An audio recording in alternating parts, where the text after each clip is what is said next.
Welcome, guys. ChickenMan here, episode 5. I'm with Jordan Brady. Hey, everybody. Commercial director, hot sauce brand. Hot sauce dude. impresario.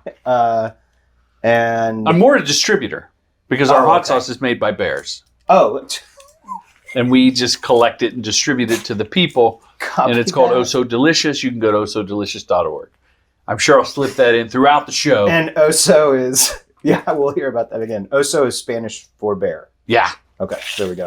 Let's double check. Let's social distance. We're here.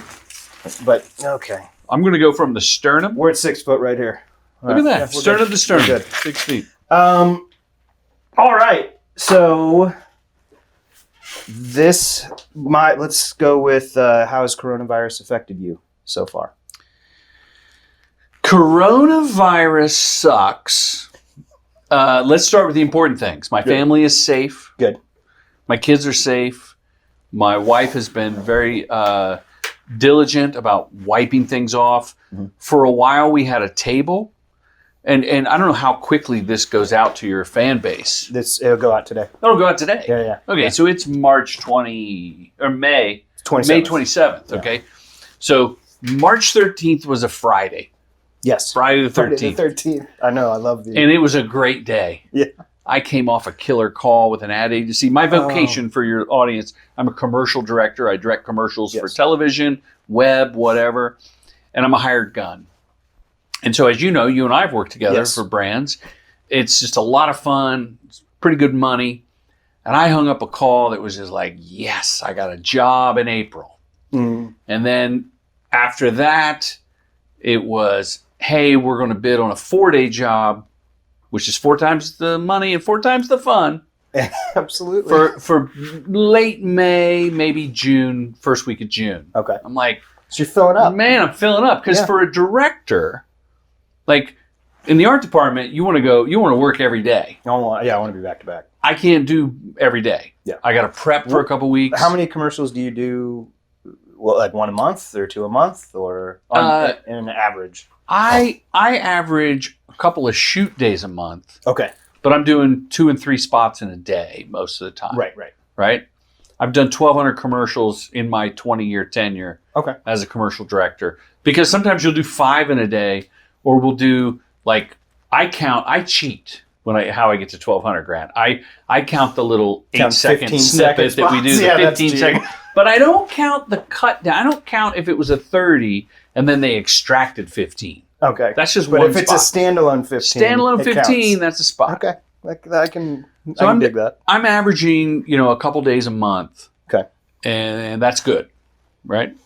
So I'm thinking, I just did a big Buick shoot. Now it's March 13th. I'm going to go into April strong. My summer's going to go great. July usually sucks. Yeah. It's a little that's low. When you take a vacation. But I can do it. And I had stockpiled some cash. I'm going to be good. Monday the 15th, both those jobs went away. Oh, man. I got no work. And they said, maybe we'll push it to May. Because back then we didn't know. Right. Then it escalated. Yeah. But no one I knew in my family had been hurt. Good. Right? Then, and the wife had got the table. We're wiping shit off. We're taking our shoes off. Yeah. We're masking. We're social distancing. And the family is quarantined. My daughters came home from 2 different colleges, never went back. Really? My son out in Northridge in the Valley here in LA, he's in his apartment locked down with his people. My other son's in Culver City with his roommate. They're locked down. Wow. Now we've learned that, you don't need to wear the rubber gloves. Okay. So that period is over. Yeah, that was fun. But the way Corona affected me, sorry for the long answer. No. We live all the time in the world. An uncle in our family passed away because he got sick with Corona and died in New York. I'm sorry. A cousin, an older cousin of one of my in-laws passed away. And then a family from Corona. Yeah. And then a good friend's mother passed away. All 3 senior citizens. Okay. And we just had Memorial Day. Yeah. And I'm wondering if there'll be a Memorial Day for the victims of Corona. Like Yeah. 9/11, you think of those poor souls that were in that tower. With Memorial Day, you think of our troops that have paid the ultimate price for our freedom. Yeah. You can't be the chicken man without people around the world protecting our freedom. That's true. Right? You and I live an artist lifestyle. Absolutely. Thanks to, the men on the wall. Yeah. That's So that's how Corona has affected me the worst, was the grave reality of death. Yeah, losing family members. Yeah. The kids being healthy, things starting to percolate, you and I being able to be here. Mm-hmm. That's all good. But business-wise, I had to do a pivot. Right. Now, so what was that? Well, I do a commercial directing boot camp, as well as my popular filmmaking podcast, Respect the Process, which is how we kind of met. Yeah, exactly. So the boot camp is I wouldn't say quarterly, but like 3 times a year I'm doing a seminar. Okay. And I teach people how to have a career as a commercial director. Mm-hmm. And it was supposed to be June 27th. Oh, bummer. And I was holding on to that until about a week ago. Oh, you did cancel it? I had to push it to October. Okay. But what happened was, when I lost those jobs March 15th, it was almost like that day I went, I have to do something online. And I did the funny video. Oh, you immediately had that thought? I immediately had the thought. That's awesome. I said, okay, I'm going to make a remote video. The first thing I shot was a remote video for my hot sauce. Mm-hmm. And it wasn't really remote, but people thought it was. Like online magazines picked it up. Like, this guy's remote directing. It was really me with a green screen and post making it look like I was remote. Oh, that's I'll send you the thing. I got to see it. That's great. And then I did a little stay-at-home thing with a tiger. Okay. I had a tiger. Tiger King was hot. It Yeah, feels like ages ago. It does seem like a long time ago. But my son Ben came in, and he's got a red, and I've got my sound gear. Oh, cool. And I sat in this very room, and I did sort of a greatest hits of my boot camp. Oh, okay. Distilled it to a 2-hour course. Okay. And I put it online a month later. So like a masterclass. A masterclass thing. Yeah. I call mine Masterclass with a pause in there to avoid any legal... Any trademark infringement from Masterclass. I love it. Yeah. Okay. Long story. So a Masterclass. Gotcha. Although Masterclass can't own Masterclass. You know how many Masterclasses there? Yeah. They just own like Masterclass. Yeah. Which I've been watching a ton of. It's the best. It's awesome. And now they've started condensing them into like 20-minute things. Yeah, I didn't know. So it's that. like I can't commit to somebody's entire catalog, but I can do 20 minutes. And are you branching out into other areas of study beyond filmmaking? Am I? Yeah. Oh yeah, 100%. Yeah. I'm making Gordon Ramsay scrambled eggs. Dude. Well, that's I took his class. I watched his class on knife skills. Yeah. That helped me hone a few things. I think we're all cooking a lot, right? We're all cooking. Yeah, okay. We're cooking. I started to get into bread, which was a bad idea. Did you make bread? Oh yeah. Sourdough? You don't need a bunch. You live by yourself, you don't need a bunch of bread in your house. It's a bad. And you want to start gaining COVID 20, 25, 30 pounds? Yeah. Bad solution. What else have I done? Pies, puzzles. quiches. We did puzzles. Yeah, I've done puzzles. We actually made a puzzle out of sourdough. Oh, how did that work? No. Okay. That's a joke, people. Yeah, I forget, Jordan. I forget. Okay, so that's how it's affected you. And the next question is, what has been your response? But we pretty much covered that. You pivoted. My response was pivoting, and look, I did a couple of phone calls with agencies about, can you shoot with your kids? One of my daughters is an actor. Oh. Both my girls are beautiful. My wife was a choreographer back in the day. I was like, maybe we should do some sort of thing. There's some natural talent in the family. Natural talent. And, Gotcha. My son's a music video director and short film director and getting into commercials. Well, a while back, you acted, right? I've been known to put on the did you do stand-up drama as and the comedy phase. I'm professionally funny. Yes, you are. On this show, big legs. I mean, this is crazy. That's the lens, people. He's got a wide angle lens. My legs aren't this big in proportion to the rest of my body. I feel like I'm some ogre. Oh, so you had a good response. Look, the Masterclass, which is at commercialdirectingmasterclass.com. How does that, commercialdirectingmasterclass.com, how does that work? You pay for it and you can watch it whenever you want? You pay for it. It's 2 hours of video chopped into between 4 and 15-minute segments. Okay. But the cool thing is, I've been sitting on behind-the-scenes footage for a couple of years. I've had my son come. My son's worked on my shows, right, on my sets. Yeah.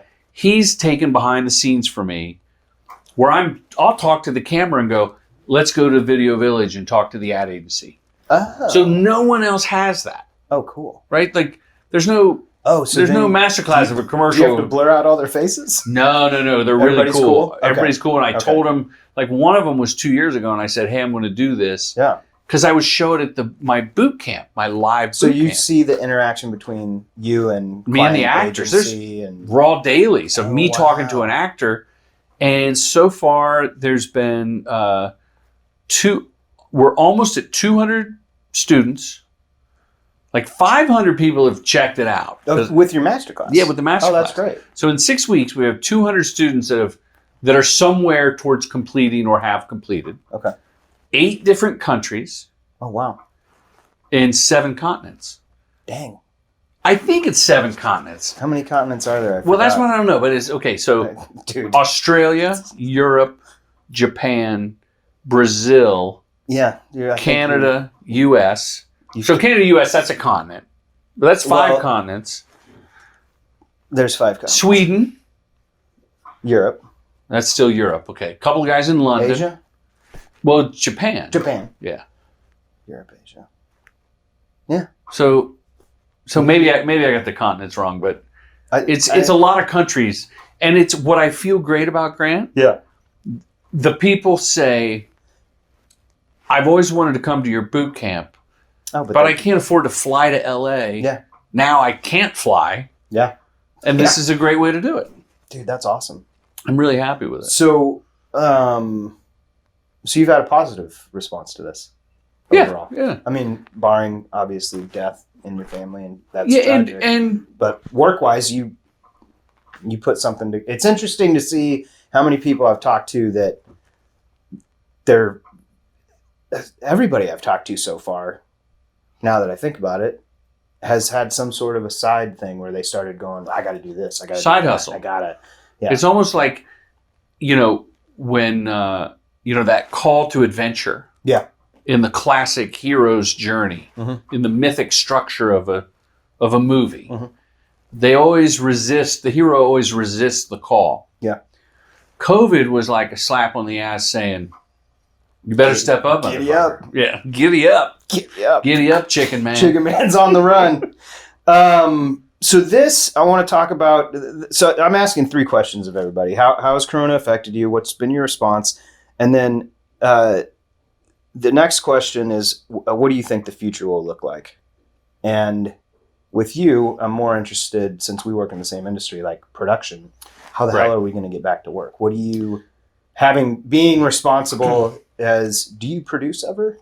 I produce. Yeah. So ultimately being responsible for the entire crew, what do you think? Have you been involved in any conversations? What do you think the future will look like for our industry? Okay, so I've been sneaking into various Zoom conversations. Just sliding in? Sliding into the Zooms. You wear like a mask? Or? Yeah, Okay. I got a dark web account. Gotcha. I go in as someone else. By the way, I am Zoomed out. Dude. I'm so happy you're here and 6 feet away, because I've been doing Zooms with people that like, hey man, we could have just talked on the phone. I got burnt out on FaceTime. The first 4 weeks, it was constant. And then I was like, I'd hang up the FaceTime and call them on the phone. It's great what's a great thing about Zoom? What? So my kids get on with their grandparents and their mom and some aunts and uncles and cousins. And Sunday nights, they're doing a Zoom thing. Oh, that's cool. For, 20, 30 minutes. Yeah. And they didn't do that pre-COVID. Yep. So the family connection is stronger with the Zoom and with the COVID. Yeah. I hope that continues. Yeah. I hope it becomes a tradition for them.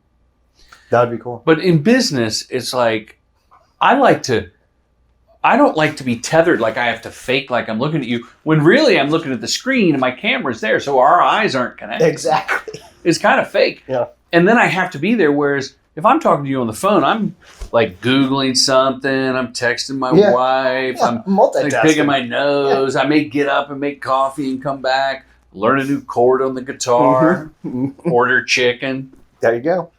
So the future of the business for commercial production, so the unions, which would be SAG, Screen Actors Guild, they'll play a huge part in rules. By any chance, sorry to interrupt you, did you tune into that Adam Schiff conversation with? No, I've read some things. What do I need to know about that? Nothing. No. All right. By the end of it, I was. There's a lot of fear and concern, and I can see that slowing us down a lot. The Directors Guild, which is my guild, right? They have some rules to keep people safe. Everybody wants to keep everybody safe. 100%. Yeah. 100%. I don't know about the IA and the other. Yeah. There were a lot of questions from a lot of scared people. So here's what I predict is going to happen. Right to work states are going to see a boom in production. Yeah. As soon as we're flying, people are going to go out of the country. And then the people that want to shoot in LA or New York, I believe that our car culture, windows up, air conditioning on, saved a lot of Californians, at least Southern Californians, right? Because we're not on the subway. Exactly. Have you also heard the vitamin D thing? Vitamin D from the sun. That in New York City, already it's like 60% of Americans are vitamin D deficient. And then in the wintertime, you're hyper deficient. Yeah. And that vitamin D, they're finding, and you can Google all this, fact check me because sometimes I say things wrong, but basically that vitamin D helps your immune system immensely. And one of the theories is that the reason it didn't hit Texas hard or us hard is like, we're out in the sun. We're out. Amen. Yeah. Well, I mean, so that's another contributing factor. Here's the truth is, we're here in my studio, which is 2.3 miles from my house. Right. I have been coming here pretty much the whole time, quarantine, because I'm the only guy here. Right.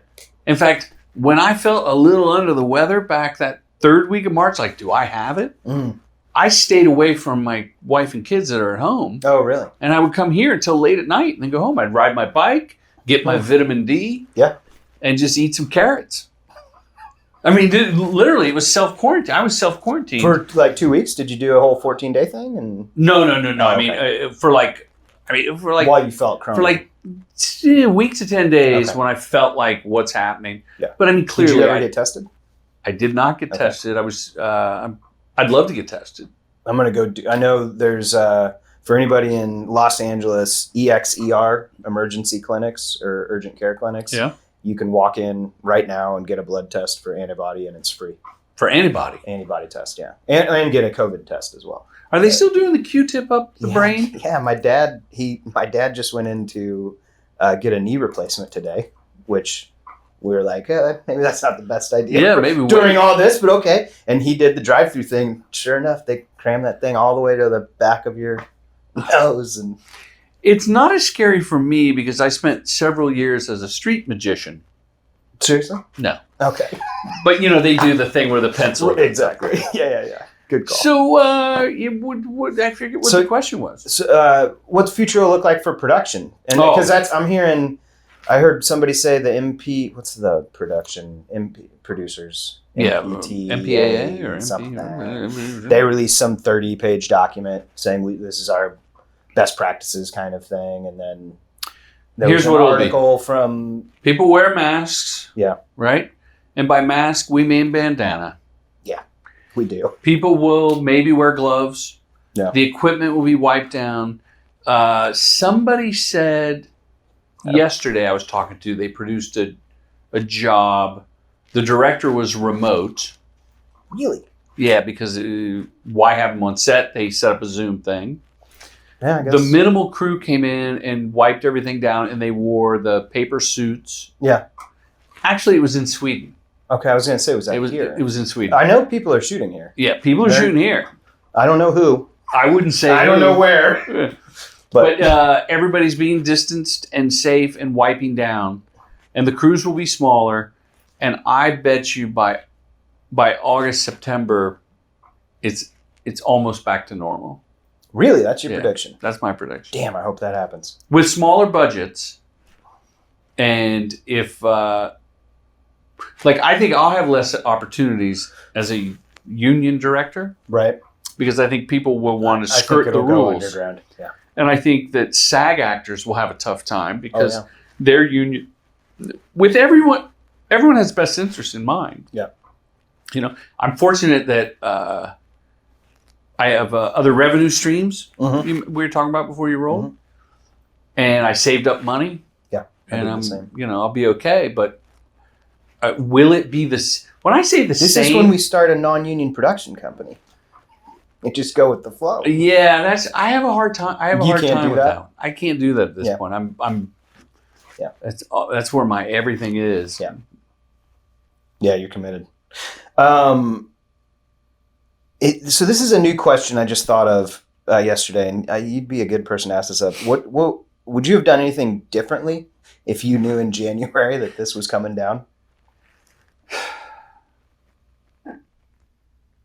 If I knew, it's a kind of that there was a pandemic coming. Well, if you had would you have prepared any differently if you knew that something like this? I would have bought toilet paper. That I didn't see that. Of it. By the way, at this office, tons of toilet paper. Oh, really? Good. Everywhere. Just take it all home. No, because it's like one ply. Oh yeah. It's really, sandpaper. It's that industrial. Institutional toilet paper. Yeah. But there was at one point I posted a picture on Instagram. There's 5 rolls and stacked on top of the roll.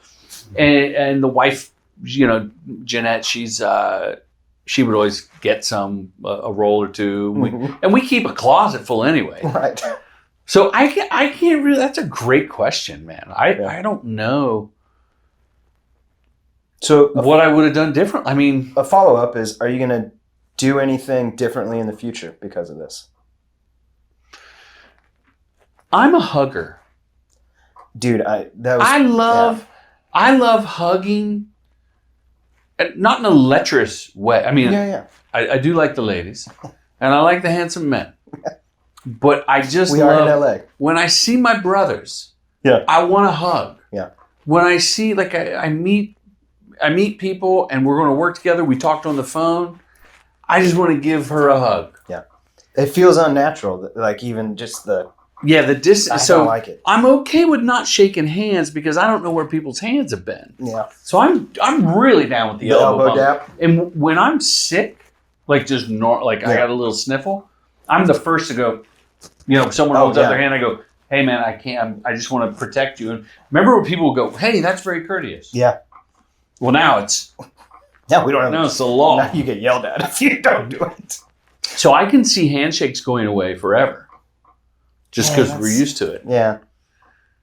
Right? Maybe a fist bump will come back.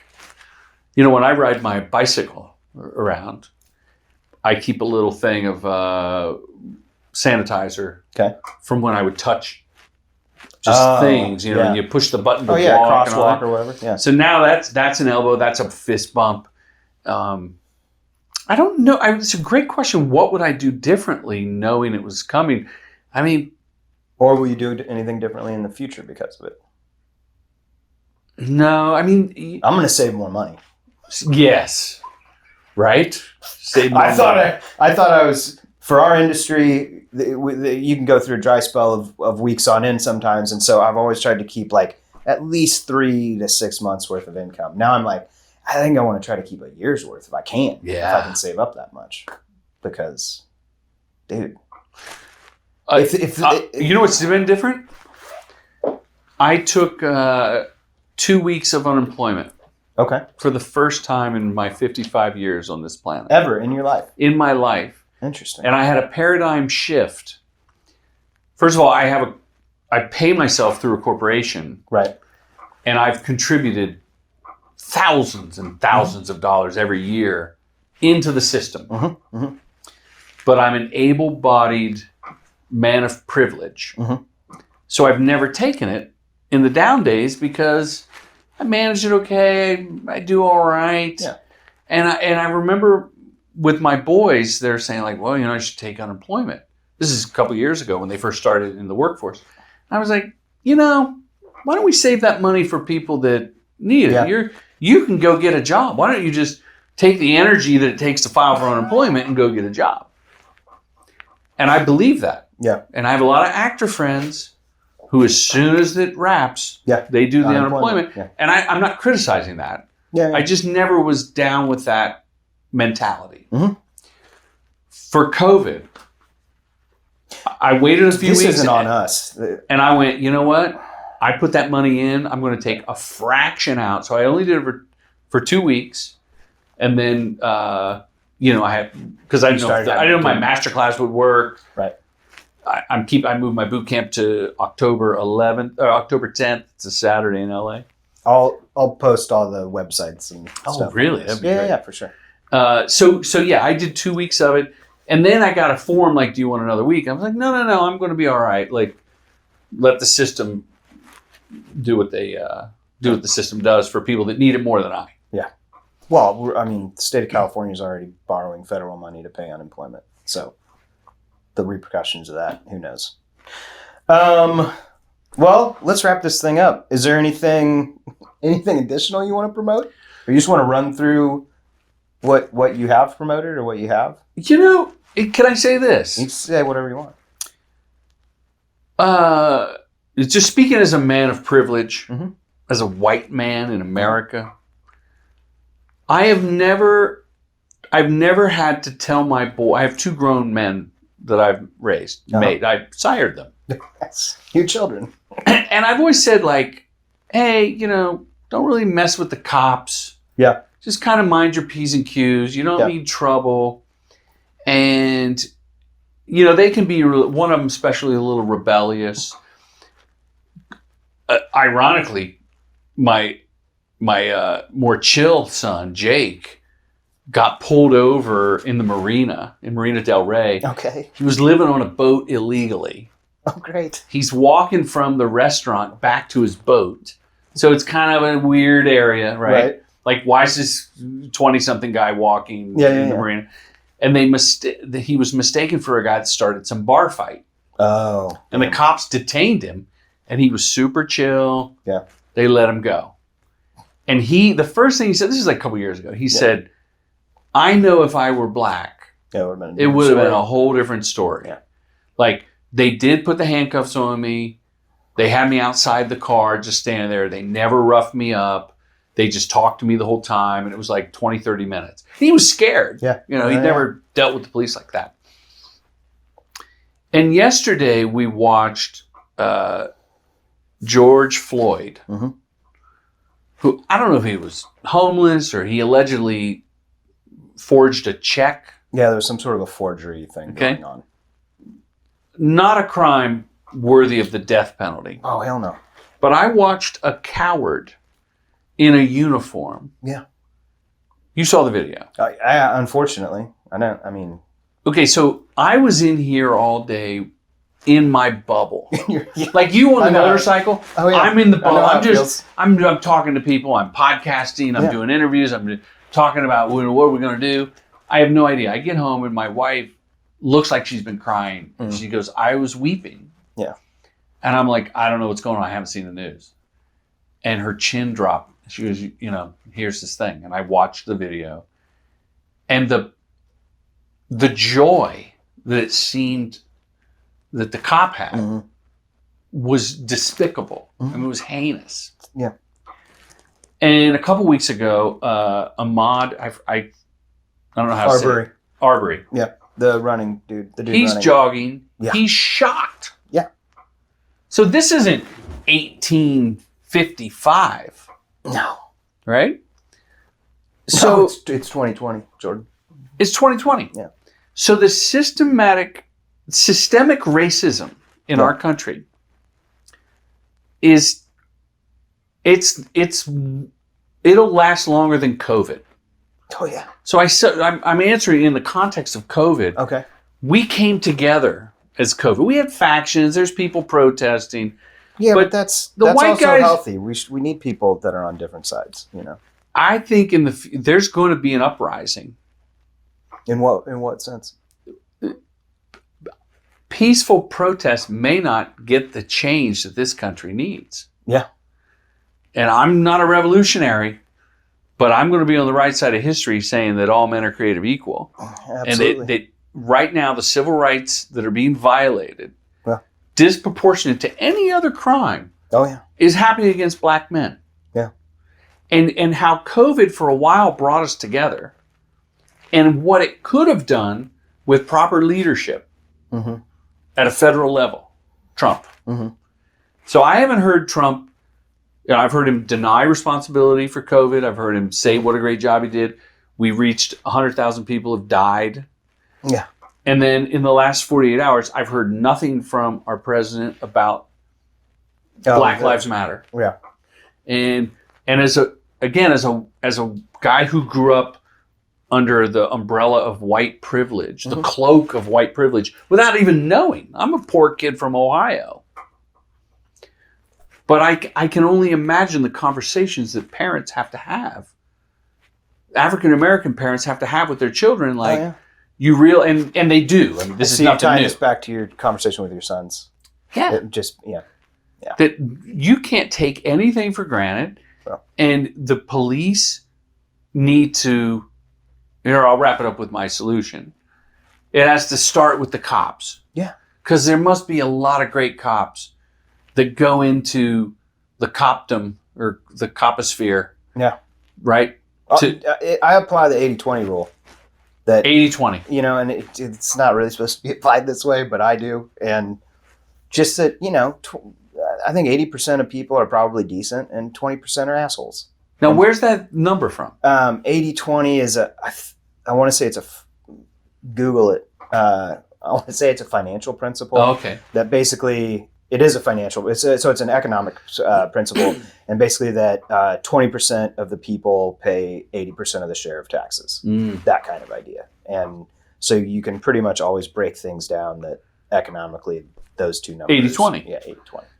But I apply it to people too, that like 80%, that's fair. 80% of people are decent. They may not be the greatest. And it's a bell curve. Yeah. There'll be shitheads and cool people. And then 20% are just like bad seeds.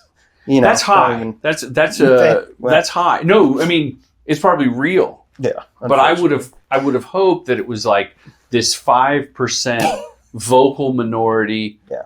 Even a 10% of racist cops. Well, when you get to that level, so then I guess that 20%. Oh yeah, within the 20%, there's have a bell curve as well. So you got the really bad. You got Hitler. Yeah. And then you got just the jerk that flipped you off, that cut you off, and didn't care. Gotcha, it's like So that's the one thing, like sitting here today. That's, in fact, I wanted to promote on Instagram today my instant success and wildly popular commercial directing masterclass. Awesome. Because I haven't done a video in a while, and last night I had a pit in my stomach. And then today I was like, I can't do it. Yeah. It's just, what is it going to take? And I think there's a protest downtown, like a wear your mask, go downtown, protest the police. Oh, that's interesting. But protesting 6 feet apart with masks on. That's bizarre. And there'll be people without masks. Oh, yeah. Yeah. It's a heavy topic, dude. Yeah, did you want to end on an up note?